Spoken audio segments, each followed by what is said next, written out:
Hey,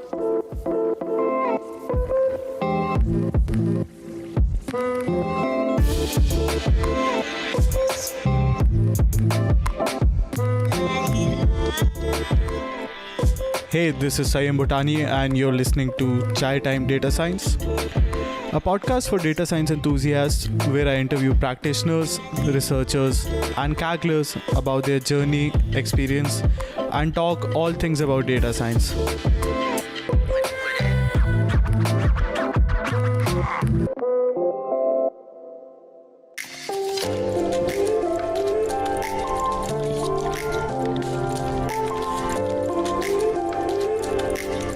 Welcome to Chai with great content creators, researchers, and data scientists, CTDS.show.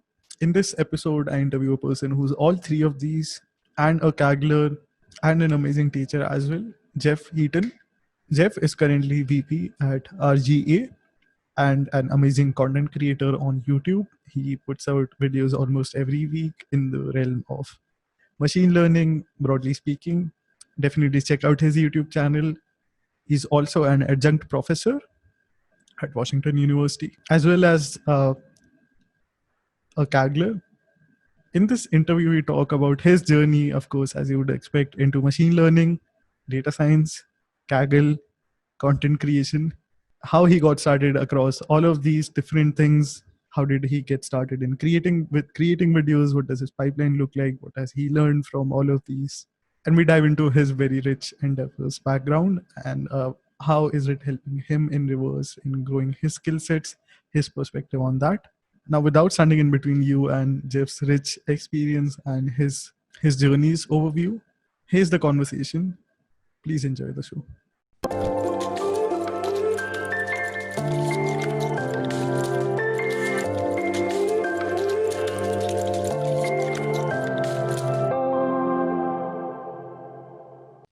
I'm on the call with Jeff Heaton. Jeff, thank you so much for joining me on the podcast. Yeah, thank you for having me. I'm looking forward to talking to you about all these interesting technologies and other things about me. You've had a very interesting journey. There are a lot of things that I'll be talking about, but I want to start by talking about your journey into computer science. You studied computer science, and I was just curious, how did you get started in the world of programming, and what are your perspectives on how you learned computer science back in the day versus how people are learning today? Any interesting trends that you've noticed? Sure. So I was a child of the 80s. So I grew up, first computer in 1984, a Commodore 64. So Okay. to make that machine do anything fast, you had to learn assembly language, so basic in assembly language, very hard, a lot of work to get very simple results on computers. So that's what got me into programming. I really liked programming, and I think the younger you get into programming, the better. Even today, these days, you have great things like JavaScript and other things. I mean, JavaScript is like the basic of back then. You can just jump right into it, and it's a real language that you can use in your career. So that's how I got into that. Decided that was what I wanted to do for a living, and then kind of just went from there, then started with a variety of startups and college kind of simultaneously. Interesting. How were you learning these materials? Because back in the day, we didn't have your channel where people could just go online and learn things from. Were you picking up books from the library, or just were documentations printed out at that time? It is very different. So yes, I did like to print things out. There was no internet. Well, there was an internet, but not that I had access to. It was locked away at the universities and government institutions. I had no money as a kid, so I would go to bookstores, sometimes even memorize code from books that if I could just get the technique that I needed, then I wouldn't have to buy the book. That sounds horrible now that I'm an author, but that's what I did. And learned from user groups. Those were a big thing back then. And you have to memorize things a lot more back then, which is very different. You don't just have Stack Overflow or that sort of thing. So the new languages that I've learned in recent years, I've learned very differently than the languages that I learned way back in the day. And I think it's better the way that you learn them now, because you can focus on learning how to solve problems rather than the minutia of all the programming languages. Interesting. Many people like the reading a book from cover to cover approach. How do you approach new topics?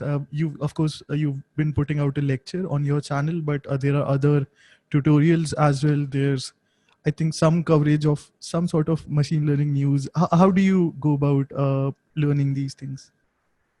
I very rarely read a book cover to cover. That's why I have a very hard time with fiction, because you have to get the right effect. You have to. I read fiction kind of like a time traveler. I jump through chapters and back and forth, and have a very nonlinear experience with it. But for books, I read mostly electronic now, so Kindle and that sort of thing, and then I'll buy a book if it's just a topic that I want to read cover to cover, like the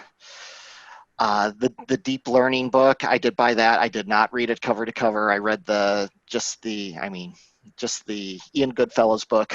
Just read the parts that I really needed at that particular time. And then academic papers, you read them very much. You read, at least the way I do it, I read the abstract first just to decide if I'm even going to read it. Then I read the conclusions, because I want to make sure that they came up with the conclusions that I even need. Otherwise, the middle doesn't matter so much. And then read that first part where they talk about prior research, just to know kind of where it came from. So it's difficult. Archive Sanity is a great site that I use a lot, that it sifts through all those papers coming out.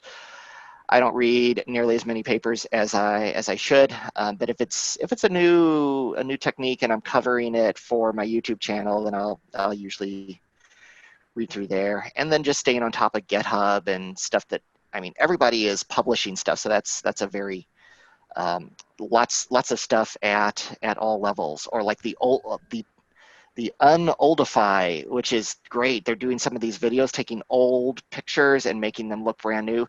That wasn't even academic. There's no paper. It's just some guy with a bachelor's degree in computer science posting stuff on GitHub. So it's great. There's tons of information out there. Just want to plug my interview with the creator of Deoldify, Jason Antich. Oh, It'll be in the yes, show yes. notes. Yes, I could not think of his name offhand.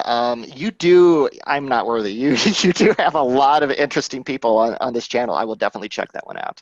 I think you're being too kind. I also want to mention for the audience that I believe you're working on your book that comes in sync with your course. Can you give a highlight about that? What can we expect from it? Yes, so I've released books off and on. I have not released a book in a while. I had 3 volumes that came out that I did on that I released a number of years back, but the current one is very much tied to my class. So I have 14 modules for my class.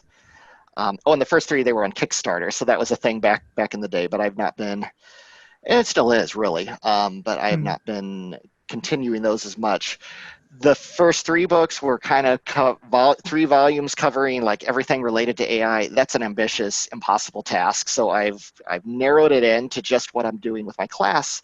And what I think is going to be neat about this book is I wrote a program in Python that basically takes all of my 14 modules and turns it into LaTeX, and then I can publish it into print or into Kindle. And it's so it's going to be updated very frequently. It'll be updated twice a year just to keep up with my GitHub Jupyter notebook. So it takes all the code, everything, and it gets it down. I used a lot of code from Jupyter Book, but it's somewhat proprietary, and it makes it look pretty halfway decent. So that I hope to actually formally publish that at the end of the year. But you can already get the free PDF, and that will remain free on my GitHub page. I'll make sure it's there in the show notes for the audience who wants to check it out. Sure. I'd love to dive into these topics, but first, I'd love to know at what point in your journey did machine learning catch your interest? Machine learning, so what got me very interested in machine learning was early in my career, my first IT job. So I came up just as a computer programmer. And my first program was something that was used internally by a bakery. I worked for a bakery. They made bread. And Interesting.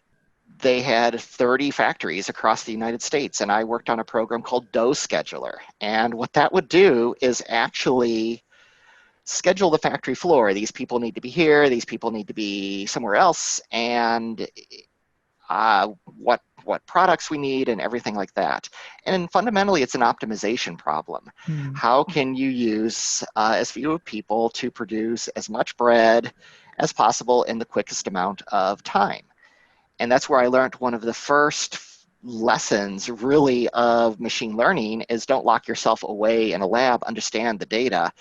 When I first went to one of the factories and talked to the actual workers who had to implement what my program was doing, they did not like me at first, but as I learned how a factory floor really works and what machines and that they have cool down times and other things like that, then so subject matter expertise, which they had and I did not, is always very, very important in these machine learning problems. So that's what first got me into it, an optimization problem. Then just got into life insurance companies and lots of data there, and just a gradual progression, more and more data, but still having that hardcore programming background is very helpful. Totally. I wanted to use this context to come back to the conversation of books. You started by authoring books and also package in C hash and Java.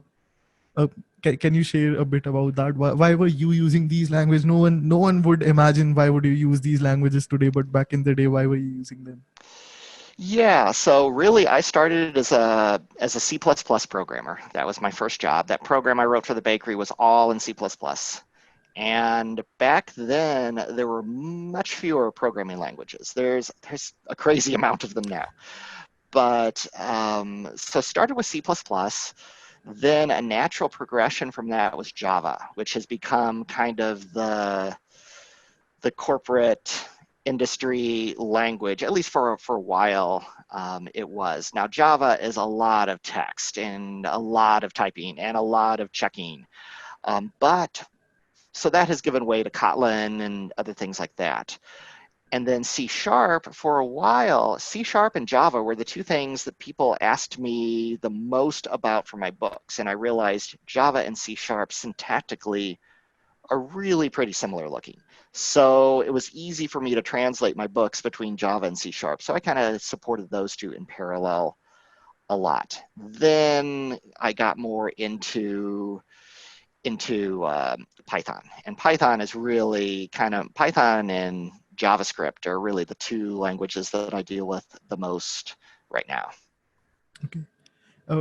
I know I've seen in one of your videos in the background where you have the other shelf. I've seen a book on Oracle, if I remember correctly. You can know that someone Yes. is a true Java expert if they have that book in the background. So yeah, there's a couple of iconic books like Oracle. I worked with Oracle a lot in the days.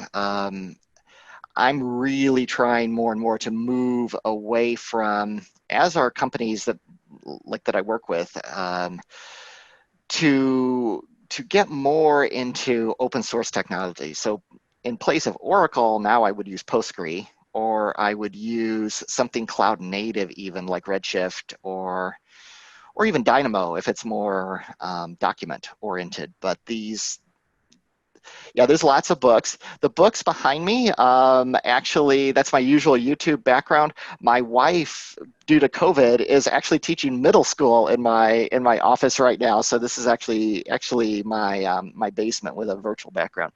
But yeah, lots of books, and there's a famous book like the Linux or the BSD, the Red Demon book. There's lots of those. So I have some of those from definitely from over the years. I've noticed some economics books as well. Are those from the family or are those yours? No, those are mine as well. Yeah, economics is very interesting. I worked for Finance, I mean, insurance is a finance company, so I've worked with that a little bit. Always been fascinated in economics and its relation to the stock market, because stock market and economics are usually driven by very different things sometimes. Yeah, so I've definitely had lots of interests. Definitely. And I think it's sort of a secret weapon to content creation as well. I guess we'll talk more about this, but recently you put out videos along how to create a pipeline in Blender, how to create an app for TensorFlow Lite, and you'd have to interact with Swift at some level. And this comes in very handy unless you want to go ahead and figure that out otherwise. Yeah, so one thing that was easier, I think, in the early part of my career when I was first starting out is C++ really dominated kind of everything. And then Java became like the easier C++. But the advantage there is you really only had one language to learn, and you got very, very good at it. So even if that language is really hard, like C++, there's only one of them. These days, you need several. Yeah. I think we have more languages than we need, because unfortunately, if you want to do mobile, you need both. You need to support both Android and iOS, or your app is going to be is going to have it's going to limit its market greatly. And anytime I release a mobile YouTube video, I always have people, why didn't you do Android? Why didn't you use iOS? So you need both of those. Unfortunately, iOS is Swift and Android is Kotlin or Java. So those are two languages you need right there. And then on your back end processing, you're probably doing something in Python if you're doing ML. So Kotlin, iOS, or Swift. So you're easily at 5 languages that you need almost if you want to exist in all of these platforms. Now you can kind of give up the front end development to other developers and not have to know the mobile stuff. Or you can also use like PhoneGap or other things like that and use JavaScript kind of to do everything, but then you're still doing Python for the machine learning. So the multi-language aspect is very, very interesting, and I find that I don't learn one individual language as well as I used to, because I mean I used to use Java and knew the minutest details, and if somebody wasn't doing something the way in Java using all the nuances of that language, I thought, what, they don't know Java very well. These days the languages change so quickly and new ones come on. You try to be functional and not functional programming, but functional ability in really each of them. That also highlights, I think, for some of us, how useful it is just to know things outside of what the general stream is knowing. One project of yours I want to dive into. You had open sourced NCOG, if I'm saying that correctly. Sure. Can you tell us more about that? And I think that project got some good recognition. What did you learn about open sourcing or generally creating projects through that?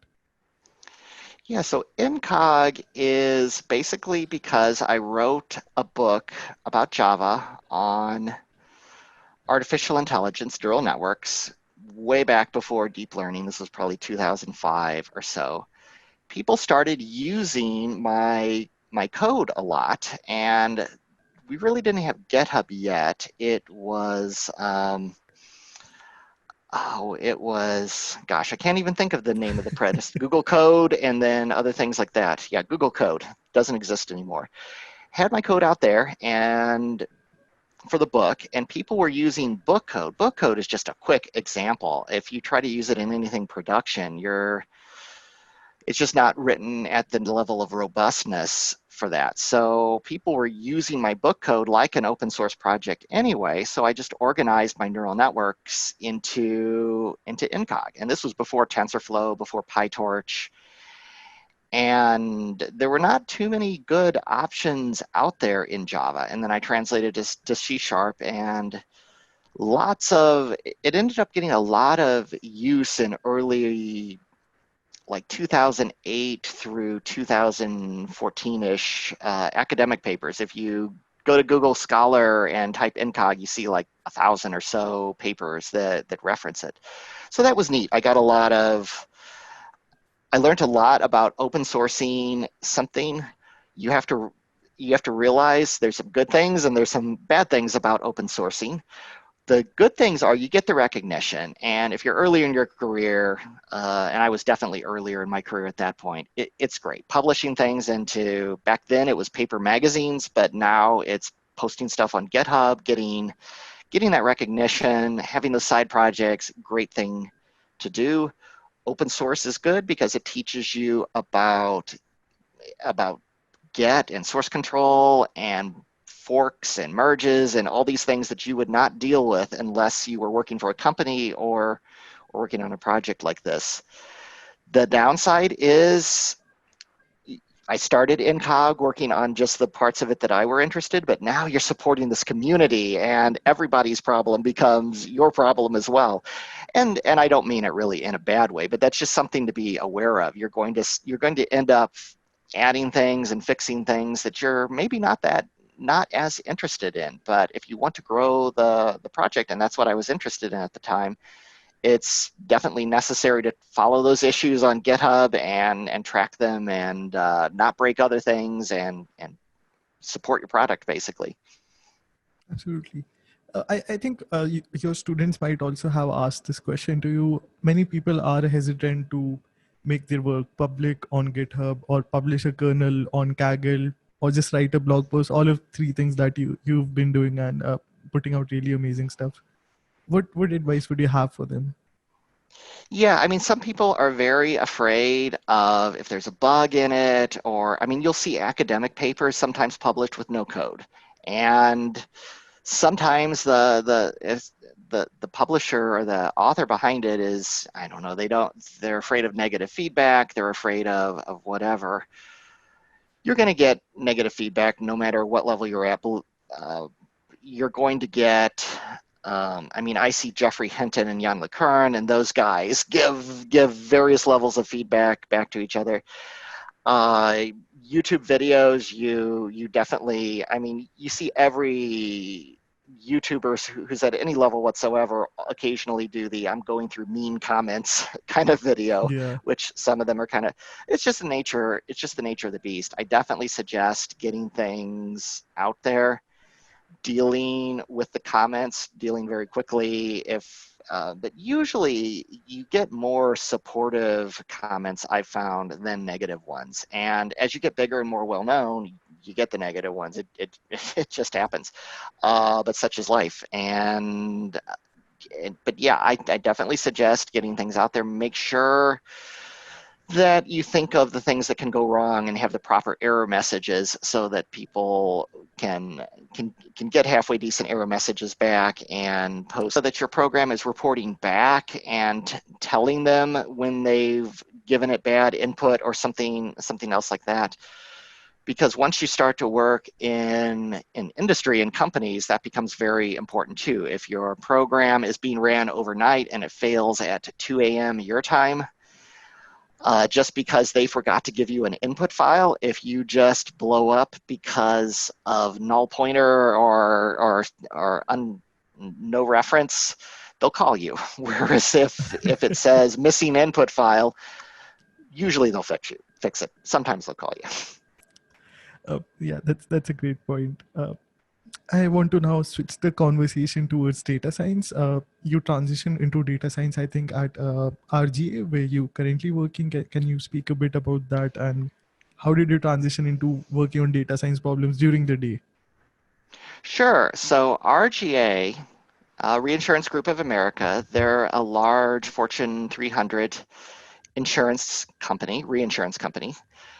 And I've actually worked for them for 20 years. So I before that, I worked for the bakery company and then the defense industry a bit, doing C++ on fighter jets, which is kind of fun, but highly classified. So that I started RGA in IT, worked for a lot of programs that just figured out how to transfer insurance risk. So how to balance our risk portfolios, optimize for profit, optimize for risk tolerance, different things like that. So dealing with lots and lots of numbers, lots and lots of data, and then trying to ultimately sometimes help forecast into the future what some of these trends are going to look like. And started using artificial intelligence a bit there, started also publishing, and this is where publishing things on GitHub and other things like that can be quite good. I started InCog actually before I had made the transition at RGA, and RGA noticed InCog, so to speak. And that's always interesting when your company notices a side product of yours. It's like, okay, this is going to go either really good or really not good.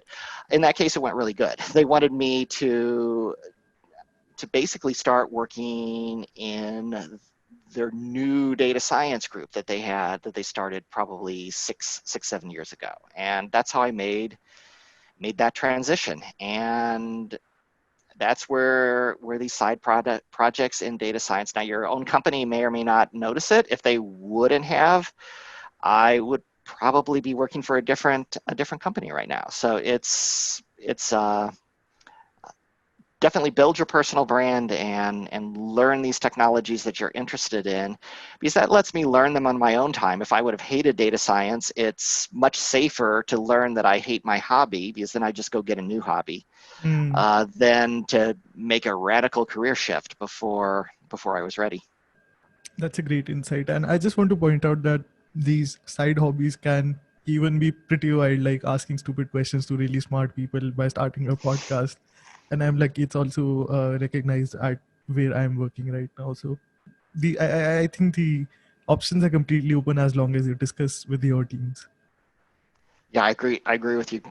I agree with you completely. And yeah, and you're in a very unique position to get to talk to lots of people working on very, very interesting things. So it's and H2O as well. So very, very interesting things. I feel lucky every single day. I want to also know about the task you're working on today. I know you'd mentioned it's somewhat classified, but if you could give a broad overview of what tasks do you handle, what all responsibilities do you take? Sure. So like at RGA, I'm a vice president of data science. So I work with a lot of the computer science implementation side of data science. So I help us onboard new products. So I always get to talk to all kinds of vendors who have very interesting things, interesting products for us to look at. We use primarily open source data science tools, so we're very much coders rather than AutoML and things like that. Although we're keeping an eye on those technologies as well. We work primarily on developing data products that we sell to our clients. So we can, our clients, we're a reinsurance company, so they're transferring insurance risk to us. So as these policies come in, any insights that we can sell back to them can be useful. This is where in my job I get a lot involved with APIs and deploying things to the cloud, so using Flask in Python, things like that, to make these products that RGA creates, the data products, so that they can be interfaced into our client companies' systems, because our clients are insurance companies, large insurance companies. I'd love to know more, but I know there are foundations on that. So hopefully you'll do a in-depth video someday on your channel where people can check out a day in your life. I'm looking forward to that video. Sure, I might talk about InsurTech at some point. That's what we talk about. But largely, we're just looking at taking slow tasks that our employees do, using machine learning to automate them. Not so much that we can get rid of those employees, but so that we can. I mean, it's kind of like giving farmers plows and then combines and better machinery so that they can be more effective. Because some of these documents that you have to look at for individuals coming from doctors, coming from all these data sources. If you printed them out, they would be a stack, quite a stack of papers. Yeah. I also want to discuss another aspect that I think I've noticed throughout your journey, which is teaching in academia or just working as an adjunct professor. Why is that important to you? And I know you're also teaching a course right now. If you could tell us more about that. Yeah, so I teach a class at Washington University in St. Louis on deep learning, just one class. I got the opportunity originally from just speaking at Washington University. They frequently have companies, they want people working in companies to come and speak for them. I guess they liked my presentation, so they invited me back to teach a class. I pitched it on deep learning. It's always been a very popular course. It's being taught entirely online this semester, but I usually have 80 or so students, so that's kind of interesting. And I always feel like teaching is very very useful because if you can't explain it, you probably don't know it well, and the students will, even when they make mistakes or have problems in their assignments, it can take a lot of work to understand how to explain to them that that technique was incorrect or suggest a better one. And it also led kind of to my YouTube channel. I put out videos for a long time, but it was just, I'd put out maybe a video every 6 months or something like that. So I've had a YouTube account for a while, but didn't really get that serious about it.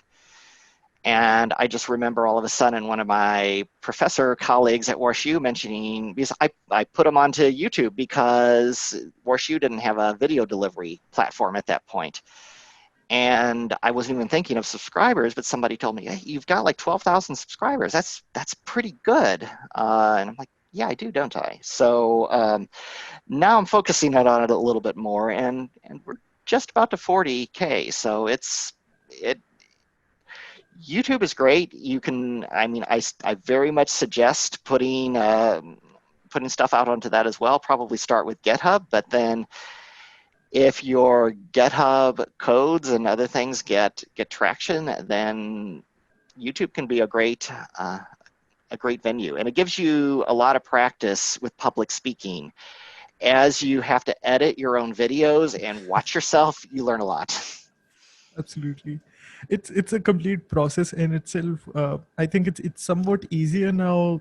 Earlier, people would have complete production teams. You'd be working with different people. Now, all you need is a webcam, and you can Oh yeah, download any free software, do anything with it.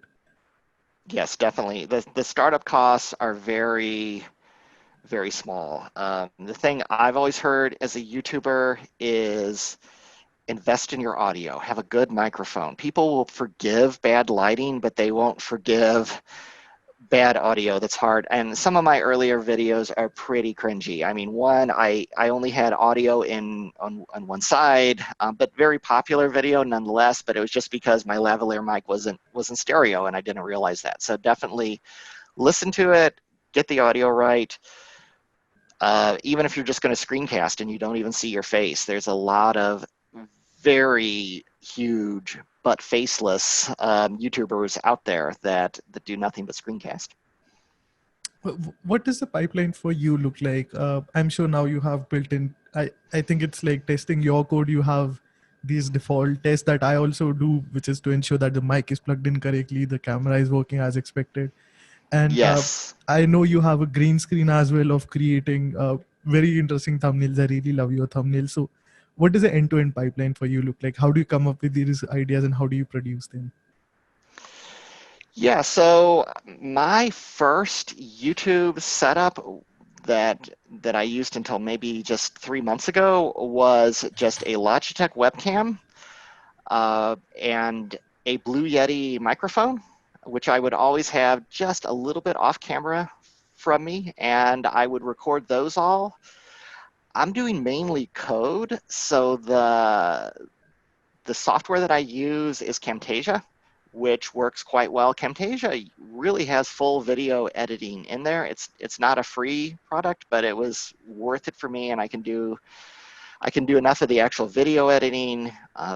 I know a lot of other people use Adobe Premiere as well. I'm just not ready to make that jump yet, especially since I'm mostly code, but it lets me expand and zoom in on blocks of code in other areas.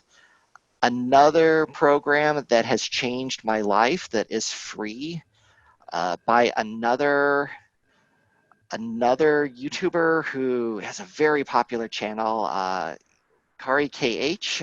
He wrote a program called Jump Cutter, and I use Jump Cutter extensively. It detects pauses and other things like that. And if you don't have your face on it, for like I don't have in the code sometimes, or if I'm just a small bubble at the bottom, it works quite well because I can remove all of the pauses and other things like that, because I typically edit my videos so that I can remove them and make them smaller. I think there's a famous quote by Blaise Pascal where he apologizes for writing such a long letter. If I would have had more time, I would have written you a shorter letter. Videos are the same way. It takes time, as I'm sure you're aware, to edit, and the video gets smaller and smaller as you do it. But that's the goal. There's an added overhead as well. I think in some of the videos I've noticed you've had a script or a printed paper. In some you don't, and that if you go ahead and have the script ready ahead of time, you don't have to edit it later. But if you don't do that, you'll have to edit. It's a trade-off, I think.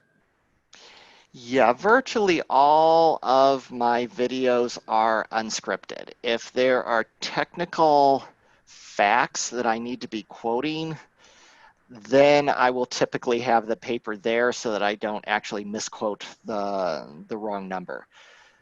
The most difficult ones are where I am whiteboarding something and going through math, because if you make one little mistake, then you're re-editing the whole thing Yeah.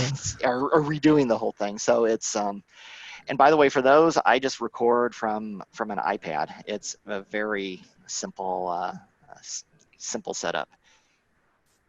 It's interesting. I think many people don't realize. Of course, you need the technical expertise and rich background, but you also need to be able to talk to the camera, which in itself is a funny situation. In calls, it's easier because you have another person with Right. podcasts, maybe. But when you're talking to the camera, there's literally no one, and you need to make sure the people are engaged on the other side. Yeah, it's always difficult recording that, and the way that I record a video is I just literally start lecturing, just like I have a room full of 200 students in front of me, and I've done that before. And it's kind of interesting. My first YouTube videos for this course were that. What I would do is I would go into class, I would open up my computer, I would have the thing projected, there would be 200, not usually 200, one class I did there were that many, but 40 students there, and sometimes students couldn't make it to class, so I would always pop open Camtasia and just record my screen and my voice just with the laptop's built-in microphone. So not the best audio, but it worked. And if I went to the whiteboard, they just wouldn't see anything. I would try to remember to at least take a screenshot of that and edit that in and post and put it over top of it. But these videos were all like 2 hours long, because that's how long the class would be. I would cut out the intermission, the break in the middle. Those are not very popular YouTube videos. They did not get a lot of views. That's not what really launched my channel. The more effective was getting it much shorter, and I would start to take lectures and I would trim it and I would cut it and I would remove parts, and I would almost feel sorry for my poor real students who had to listen to the whole 2-hour version, because I would cut it down to maybe 40 minutes when I removed pauses, removed parts where I was walking up to the whiteboard, walking back from the whiteboard, things like that. And what's neat with Kaltura is the students can even increase the playback speed. So I know I do this on YouTube videos some too. I will increase that speed. So that's why I think and COVID is only accelerating this. I think it's great that academia is moving more towards having these all recorded and letting students be able to be in class or not be in class, depending on what is all going on in their lives. Absolutely. I just wanted to point out to the audience that there is, of course, an overhead to this. Out of curiosity, why then even put in all the efforts to create videos? I know you're putting out at least one video per week almost. Hmm. Yes. Why are you doing that? It takes a lot of effort. It's a process. So in my job at RGA as a vice president in data science, we have several tracks you can go. I am more on the thought leader track than having like 100 people under me or 50 people under me. I have a small team that I work with, and our job is really to learn the new technologies and to also publish, speak at conferences, things like that. I found the YouTube channel has gotten me speaking opportunities at conferences and other events like that. So my employer is quite supportive of it, and it's still all on my own time, the YouTube channel. It also works very closely to my course that I teach at WashU. So I definitely suggest this as you're trying to make a name for yourself. You do need some sort of focus. If these were all just disjoint tasks, I would be going insane. And I may be on my way there anyway, but with all these tasks. But the core of all of it, if you really look at it, is the YouTube channel, or is the course at WashU. Then the YouTube channels is about that. The book is about the course and the YouTube channel as well. If these were all just disjoint tasks, I would be going insane, because if I was teaching a class on economics, had a YouTube channel about training my bulldog Hickory, and I mean, if they were all different topics, there just wouldn't be enough hours in the day. So you need to kind of focus and then just kind of build out from that core focus, and pay attention to the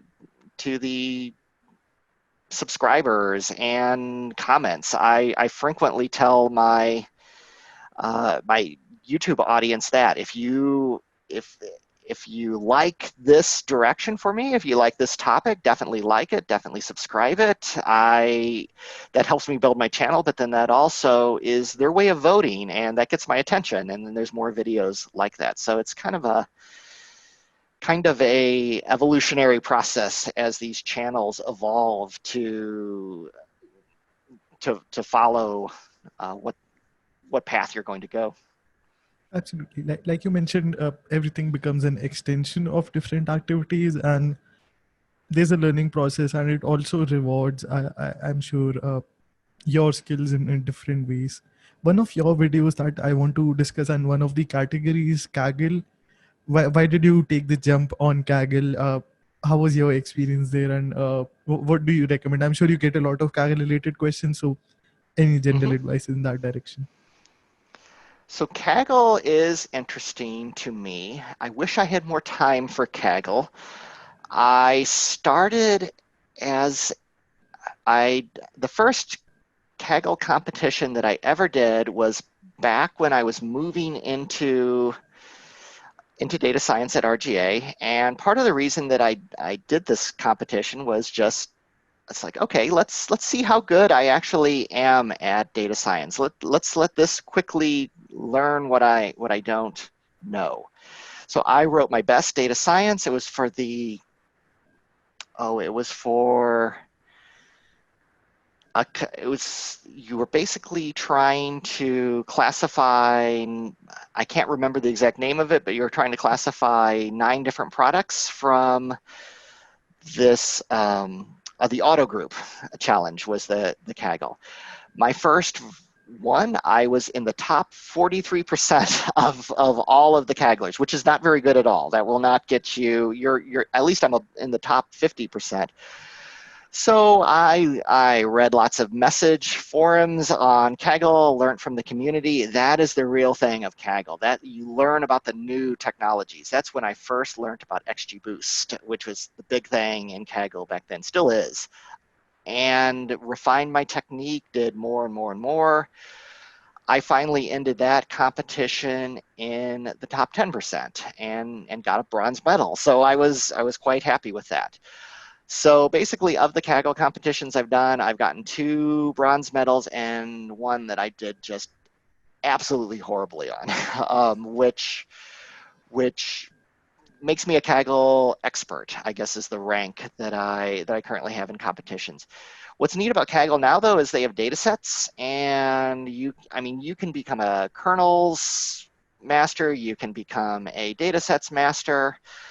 Based on some of the data sets that I have been putting out for my class, I think I will probably become a data sets master probably before I become a competitions master, just because that's what I've been working on. I had a few I'm a IT guy, so I tend to really automate the boring stuff. So I have a GitHub repository that I did a few videos on where I have the utilities that I used to do really well in the two. Because I did top 10% in one and I think top 6% in another. So both of those, I do all the ensembling and everything right in the code, and you can use kind of the same code that I had there. And it's meant to be very reusable. I didn't want to have to rewrite the stuff from scratch for each Kaggle competition. That answers a myth, I guess, for many Kagglers, which is A, for students who can easily put in 400, 500 hours, and that's not a lot for Kaggle, believe me. You'll Oh get a yeah. good you'll get a good rank for sure, but make sure Mm-hmm. you create some content around it, because I know your Kaggle videos, I really enjoyed them, and I'm sure the community did as well. They got a lot of traction. So we are hungry for such content, and people are just hesitant. They don't realize that it's not as hard as it looks like.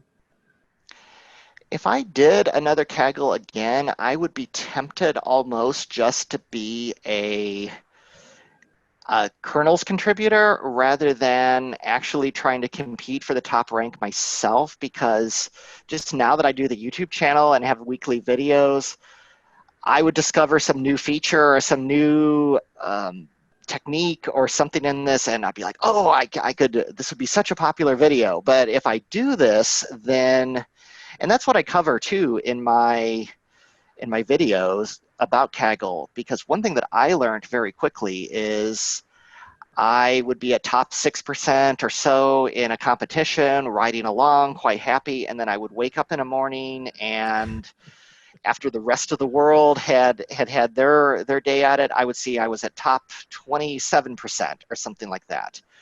When you make that catastrophic of a fall, usually it's not, it doesn't mean you're doomed. It means that somebody has probably released a feature or a model or something that was probably just above yours. Then you take that model and you ensemble that into yours very quickly, and then I'm right back at my top 6% position again. So it's not like I had to crawl all the way that high. It's just somebody, and that makes people in Kaggle so mad when people release a top model that is higher than them, because it pushes everybody down, because then you have just tons of people releasing just upping their score. So that's part of what my code was there for too, so that I can very quickly incorporate new features and new, because my first Kaggle, people released features and I did not have a very efficient way to put that. I had to rebuild my whole data set. So I have probably 20 hours of just data prep to run. So it's very important to be adaptable and to put those other things that people are releasing into your Kaggle, into your own Kaggle entry, or you're going to get wiped out real quick. Totally. Anyone who's competed knows what you're talking about. I Yeah, think yeah. I think many people, I hope on this podcast they're pretty familiar with it by now, but people don't realize that Kaggle is not just about modeling now. Like you mentioned, there are all of these different tiers that are still somewhat underrated, and you can learn so many different things outside of it. I know you have also created an in-class competition through whatever you've learned. You've also passed it on to other people, so you can also learn, create content for other people, learn analysis, create data sets. I think it's a complete package for anyone who's aiming to get started in data science. Right. And the data sets is very interesting to me with my students now, because one major part of my class is I have a Kaggle in class competition. So that's basically I create a Kaggle competition, and I'll end up with 20, 30 teams just for my students competing in it. And the students get really, really engaged in it, because I don't give them any sort of $20,000 prize, but what I do give them is whichever teams are the top two, I'm able to write them a really, really good LinkedIn recommendation. And at that stage in their career, that's quite valuable, and they get to learn a lot in the process. But I need to create new data sets that the world has never seen before. And it's tricky creating a data set for Kaggle. You want it to be hard, but it's got to be predictive. And I don't know the correct answer when I just create the data sets and then I let the students go for it. Now I'm doing a lot of computer vision now with data sets. So that's why I'm interested in Blender, because I'm creating 3D. The competition that they're doing this semester is I build a block building out of just kind of like wooden building blocks. And they have to predict, is it stable? Will it fall over or will it stay the same? And for the labels that I put on it, I just run physics on it and I can tell if it's going to fall over or not. But they have to deal with all the weird camera angles that I generate and lighting, because I vary lighting, I vary camera angle, and they have to predict, not necessarily seeing it all in the same way. And the neural networks are very, very good at this, but they do feature engineering and other things as well. And you create interesting videos around that as well. I'll have it in the show notes, but you had created this Blender video where the most fun part to me was where you swung a ball at the structure and it just fell apart. So that was really fun to Exactly. watch. Yeah, Blender is interesting to me. What I'm kind of visualizing is something like a GAN, except the output will go through Blender. So I like very artistic and cool looking videos. I just don't have any artistic ability myself. So if I can create a neural network that can make something that's mathematically beautiful, to me, that's a lot of fun. Okay. Now I want to cover another aspect of your profile. We've already covered a lot, but there's more research. You recently went back to get a PhD. Would love to know what was the theme of that and what are your research interests in general. Sure. I actually did a YouTube video on the process for the PhD and what led to the path, and then just some of the process of getting a PhD later in your life. I think I was right at about 40 years old when I started that, and not too many years ago. So it's pretty recent one. I did it on deep learning and uh, really related to Kaggle. So what at that time in Kaggle I learned was the most difficult thing for me, and where I could excel and possibly get higher Kaggle ranks, was feature engineering. So naturally I did a PhD on feature engineering, where I was using, now deep learning, the neat thing about deep learning is it does a lot of the feature engineering on its own. So I figured, okay, deep learning just alone, if I'm researching that, it's going to be not, there's not too much I can contribute there, because that's what it's for. So I had to do something hybrid. So I used something called genetic programming combined with feature engineering, because genetic programming, the output of that typically is a mathematical equation. So that's the engineered feature that it was able to learn to create. So I put that together, and that became my dissertation topic. And it also taught me a lot about research in terms of finding all the papers, supporting it. I've gone on to write a couple of academic papers for like the Journal of Machine Learning Research, and I don't do a lot of these. And then also one for the genetic programming and evolutionary algorithms. So it's, the other thing that got me doing a PhD is I noticed that I was getting lots of questions in GitHub and other things with my code for people who were using them in PhD dissertations of their own. So I thought, at some point, I should probably try this myself. So it was kind of just my own learning challenge, but it has been helpful in the career as well, because we do make use of academic research for some of the models that we're producing for life insurance and medical data. I'm sure. Um, outside of that, what upcoming topics are you in generally interested about in research? There's so many, and you have created content around computer vision, GANs, reinforcement learning as well. What are some of your interests from there? Some of the interests that I have right now are augmented reality. So that's kind of why I've been doing some stuff with Blender. And then edge computing, because those two go really well together, because augmented reality, you need a camera or something. So a cell phone or that type of device is quite good. So you need to be able to release the code down to an iPhone or to an Android device or something like that. So that's kind of the area that I've been looking at for the YouTube channel to cover. As far as researching, looking at the models, what I'm most interested in is just hybrid and combining things together, just like the ensembles that you use in Kaggle, but looking at some of these technologies, seeing by basically creating data sets myself where I know what the perfect fit is, and seeing where the models actually fail and don't do as well. That's how I worked on the dissertation topic. I created lots and lots of data where I knew what the engineered feature was that would be critical, but then saw how XGBoost and others would fail to be able to synthesize that feature, and look at ways that I can get closer to an augmented feature that would allow that data set to be solved without having to necessarily just put the feature right in, because then it would because you don't have that opportunity. So those are, I would say, feature engineering is probably the research area that I'm the most interested in. And then for the YouTube channel, just I'm kind of looking at augmented reality just to see if I can produce some ideas that'll produce interesting videos.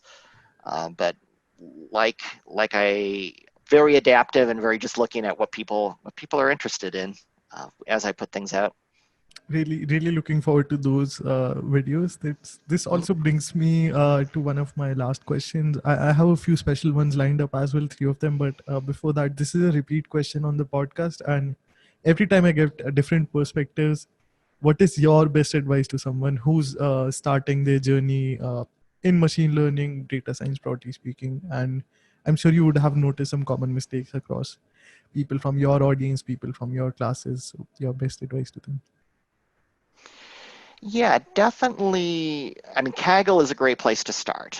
Lots of people complain about Kaggle. The data is too curated, too easy, but the end results are over-engineered. But Kaggle is really great way to teach you some of these new techniques. It's like watching sports or World Cup or something on television. You're probably never going to learn to play soccer at that level, but you can learn the techniques that they're using.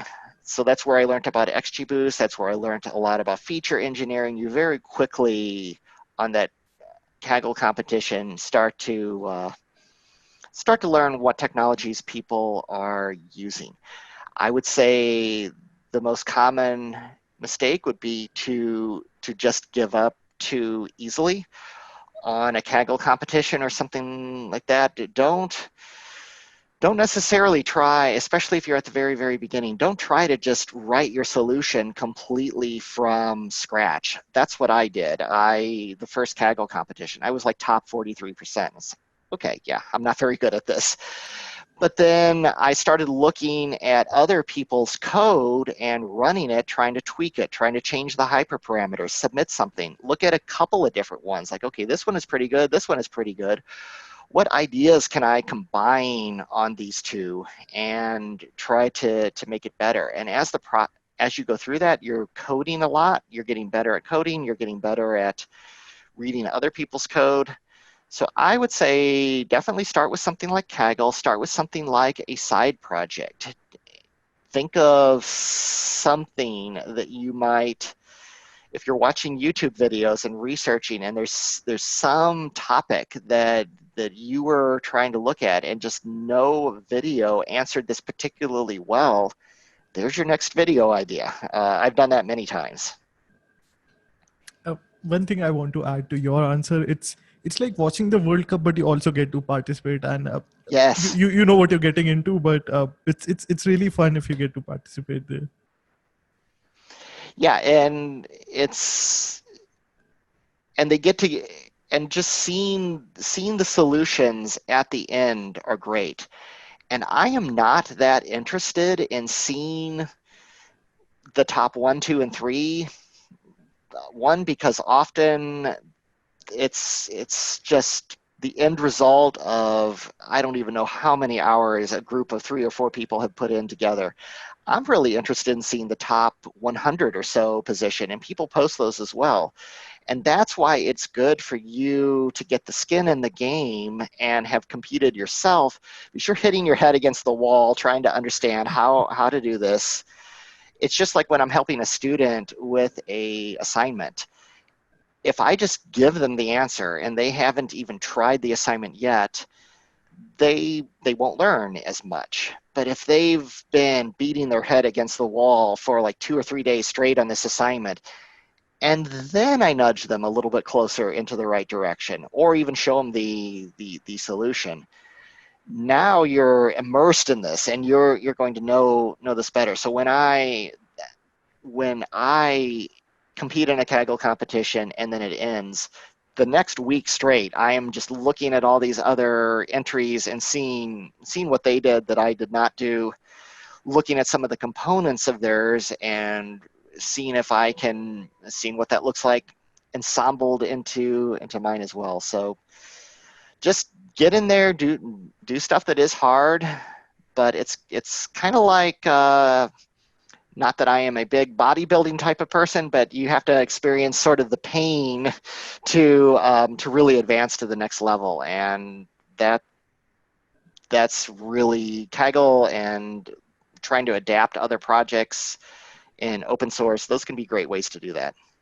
I guess that's an interesting angle to look at it as well. Not that we're going into gyms today, but you head to the gym, you see all of these people that are working out really nicely, and you can't even figure out how to set a machine up. That's similar to the experience on Kaggle. Yeah, and don't worry about so much imposter syndrome or just feeling, if you're the smartest person in the room, you're in the wrong room. Absolutely. That's, and everybody has that. I mean, believe me, when I first saw that 43% come, like, really, I'm paid to do this? But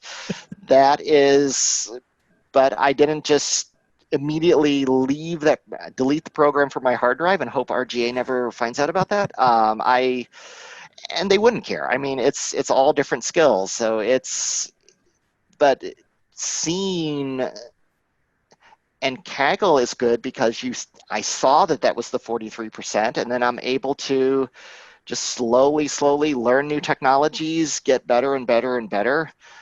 My my only goal for that one, kind of my stretch crazy goal, was to get the top 10%, and by some miracle that actually happened. But it's, even if I wouldn't have, I just know you have to just keep going at these things. When I first started the PhD, that was very different. Looking at academic papers, those are very different.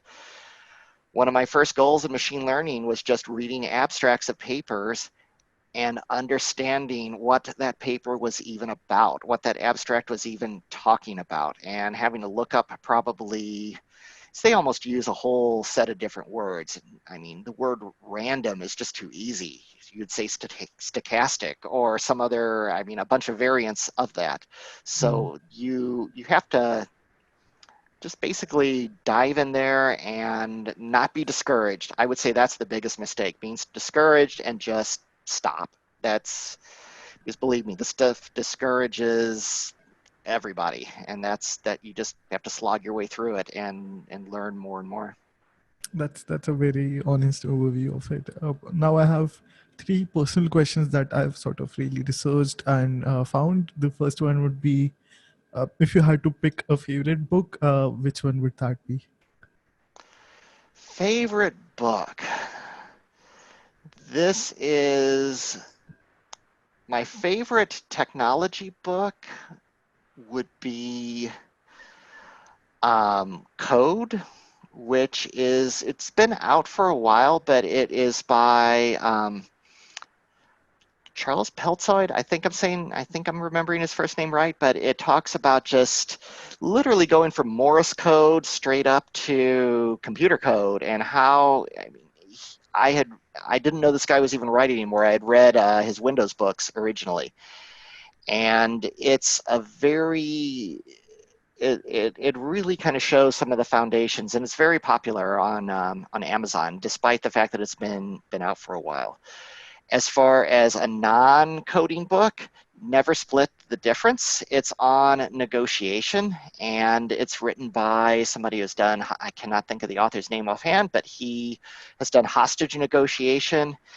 And often you tend to compromise, and some compromises become a solution to a problem that neither side is particularly good for. So he talks about how to really get at the solution. Now, I don't believe every solution is right in every case, so his technique is good in certain cases, but it did teach me some things about negotiation. And believe me, as you get higher in ranks in companies, you have to deal with a room full of people who are all reasonably high up, and they all have their different agendas. They all have the company's best interest at heart, but they each see it from different ways, and finding that true path and negotiating is a very, very important skill. And the boundaries are even more blurred when you're in a startup and it's really growing. So it's Oh yeah. definitely important skill. Um, I know there's a story there as well. With this question, your favorite flight experience?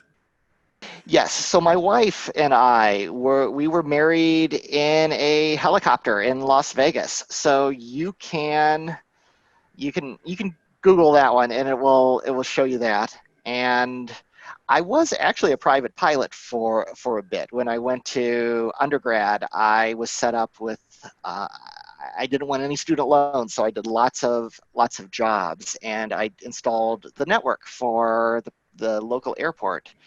Ended up trading flight lessons for network support, which was a bad idea for paying for college, but a lot of fun. But my wife and I, we like Las Vegas. We like the shows, and we were trying to plan a traditional wedding, and my wife has three sisters. And when you have three sisters helping the gal that you're trying to marry plan a wedding, there's going to be a lot of fights. And we ended up, nobody could quite decide how my wife's wedding was going to be, and involving everybody's ideas was very difficult. One day, jokingly, she just said, "Hey, we could fly to Las Vegas and get married. We didn't want to do the giant church because we were kind of eloping. So we had just been to the Bahamas to celebrate engagement and took a helicopter ride there. So we ended up getting married in a helicopter." That's I really wanted to get into that story, but I know you really enjoy Microsoft Flight Simulator games as well. I've seen it on your Twitter, so that really speaks Yes. to your interest in there. Yes. So Flight Simulator, I played Flight Simulator back when it was called Microsoft Flight Simulator 2 Sublogic. And I played that on a Commodore 64. and that probably is the reason I took flight lessons later, or at least was a very easy sell when they said, hey, do you want to trade flight lessons? But it's, so the new flight simulator is amazing. You can literally fly over your house and see it. And you can fly 747s, which are actually quite boring, but they, compared to the smaller planes like the aircraft, the Cessna, I flew a Cessna 172 back when I flew. So there's a lot of planes there. Just Microsoft does not release a flight simulator very often, but when they do, it's a major step forward. So yeah, and it was basically had to get that, and I had just built that new machine that NVIDIA gave me a graphics card for. So yeah, I had to get the latest flight simulator. Absolutely. I'm sure it was a lot of fun. My final question, and I hope this is a tricky one for you, is what is your favorite Star Trek movie out of the complete series? Star Trek. I have been watching it since, I'm not old enough that the original Star Trek was on while I was alive, but I did catch most of those in rerun. My favorite one, I cannot think of the title, and it was from the series. It's Jean-Luc Picard, so The Next Generation, where he basically he encounters an alien probe, and the alien, this is spoiler, but the alien race is completely dead and have been dead forever, and they basically zap him into like the Matrix, a virtual world, and he lives out probably over the course of a few hours while they're trying to save him, almost a lifetime. And he learns to play a flute. He takes his life in a completely different direction than he originally did.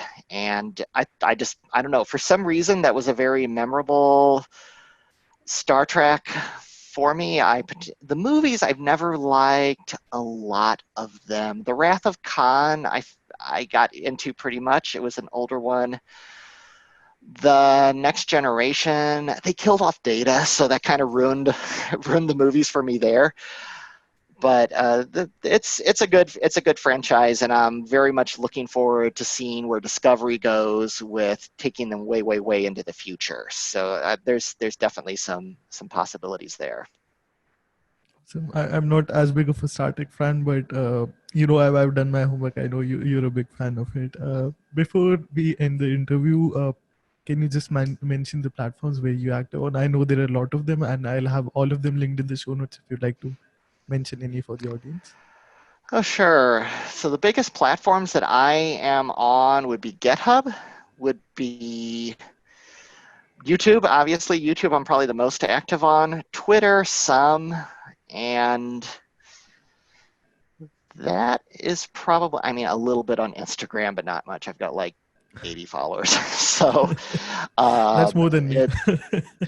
No, it's not one that I emphasize on greatly, but I would say GitHub and YouTube are the two that I'm the most interested in.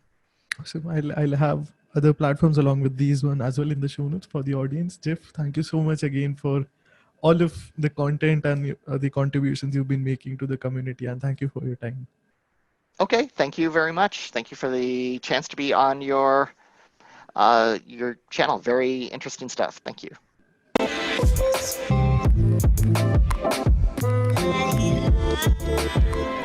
Thank you so much for listening to this episode. If you enjoyed the show, please be sure to give it a review or feel free to shoot me a message. You can find all of the social media links in the description. If you like the show, please subscribe and tune in each week to Chai Time Data Science.